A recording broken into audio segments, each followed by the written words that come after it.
Okay, have you ever actually stopped to wonder, like, how many U.S. presidents really served in the military? Was it, nearly all of them? Or maybe just a handful?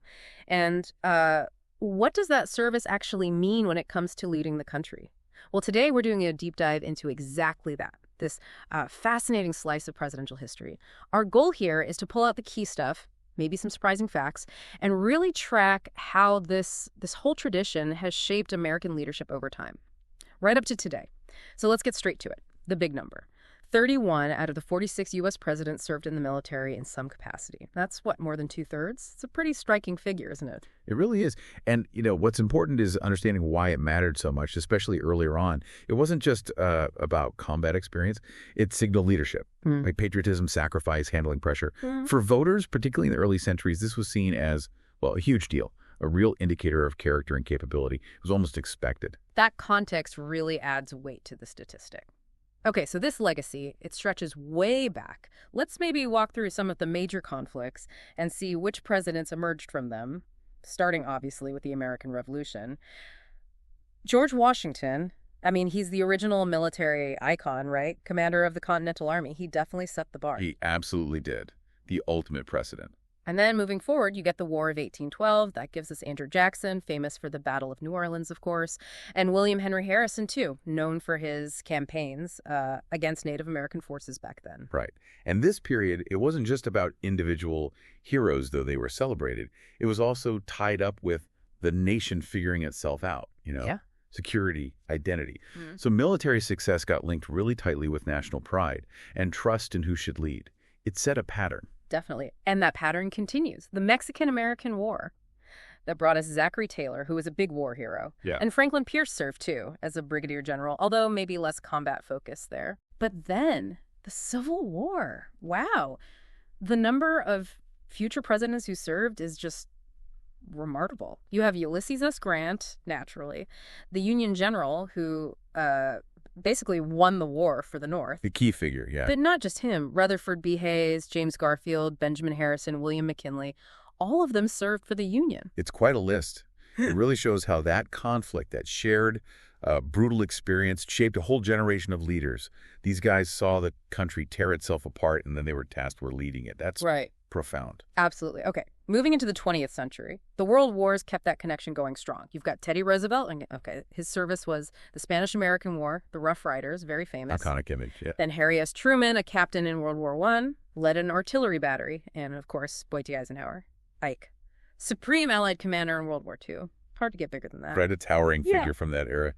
Then if we look at the sort of later 20th century thinking Vietnam, Korea eras, but also including some later WWII figures, John F. Kennedy, right? The PT boat heroics in WWII. His boat was sunk. A defining story for him. George H.W. Bush, the elder Bush, Navy pilot in WWII, shot down over the Pacific. Incredible story. Jimmy Carter, he was a Naval Academy grad, served on submarines. A different kind of service, more technical. Ronald Reagan, now his was interesting. He served in a film unit during WWII, technically military service, making training films. Still counts officially. And George W. Bush served in the Texas Air National Guard. Listing them like that really highlights the variety. You go from five-star generals like Washington or Eisenhower, right, down to captains like Truman or even privates in some cases we didn't mention. And then these specialized roles, pilots, submariners, even the film unit. It kind of makes you wonder, does the type of service matter as much as just the fact of service, especially to voters? That is a great question. You have the huge command narratives, the generals, but then, like you said, Truman as a captain. Or JFK as a junior officer on a small boat. Does that suggest voters valued different things at different times? I think so. Early on, maybe that top command experience felt more directly relevant to, commanding a new nation. Leading troops felt like leading a country. But later, maybe the story of service became just as potent, showing courage like JFK or discipline like Carter or even just commitment like Reagan's film unit role. It became symbolic. The symbolism, right. That makes sense. The sheer range is fascinating. And speaking of variety, let's shift to some of the more surprising facts, the unconventional stories. Right. Okay, here's one. Abraham Lincoln. Did you know he actually served Illinois militia during the Black Hawk War? Oh, interesting. But here's the kicker. He never saw combat. He apparently joked the only blood he ever lost was to mosquitoes. That's a great anecdote, and it kind of proves the point, right? Yeah. Even then, just being in the militia, having that connection, probably mattered for his image, even without combat. The symbolism was already there. Exactly. Okay, another quirky one. James Buchanan. He's the only president who was a military veteran, but also never married. Huh. Okay, that is a quirky detail. Yeah, maybe not deeply significant politically, but it just shows, these were individuals with diverse lives beyond just their service record. True. It rounds out the picture. Now, what about the presidents who didn't serve? That's also interesting.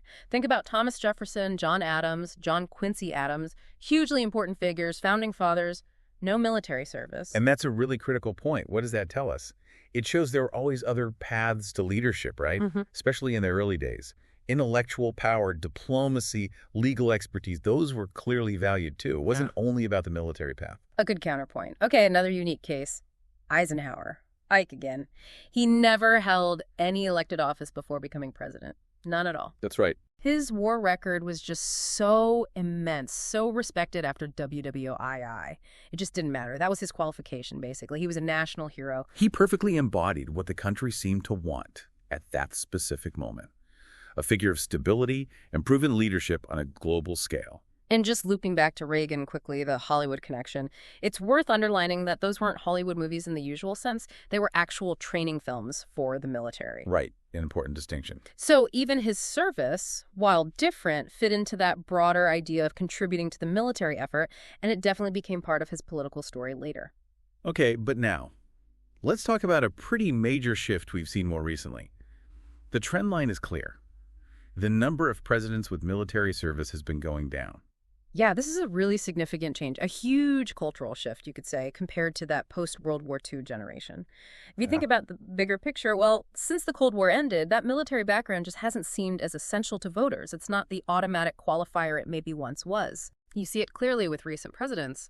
Barack Obama, no military service. Donald Trump didn't serve. He had draft deferments. Joe Biden also didn't serve due to a medical deferment back then. Exactly. And it suggests that voters today might be looking more at, say, political track records, economic ideas, or sometimes maybe that outsider appeal rather than focusing specifically on a war record. It's just, well, a different set of priorities shaping the choice for the Oval Office now.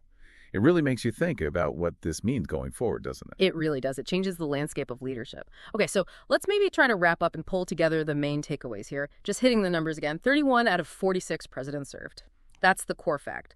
Within that, you had 12 generals, 8 served during major American wars. And like we talked about, many saw actual combat, had really intense experiences. So, summing it up.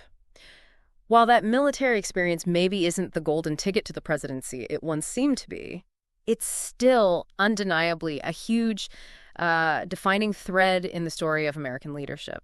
It's woven really deep into the history, reflecting different times, different needs, different ideas of what makes a leader. Yeah, from commanding troops on the ground to commanding the nation, it really does seem like the battlefield in many ways served as a kind of training ground for the White House for a long, long time. It provided this unique mix of leadership tests and experiences that shaped so many presidents. Well, thanks for joining us on this deep dive into presidents and their military pasts. It's a rich history, and as we've seen, the battlefield was definitely a major proving ground for leaders for much of American history. But with that trend changing, it leaves us with a question to think about. If that was then, what are the new proving grounds? What kinds of experiences do you think will shape and define our leaders tomorrow? Something to ponder, keep exploring, and keep learning.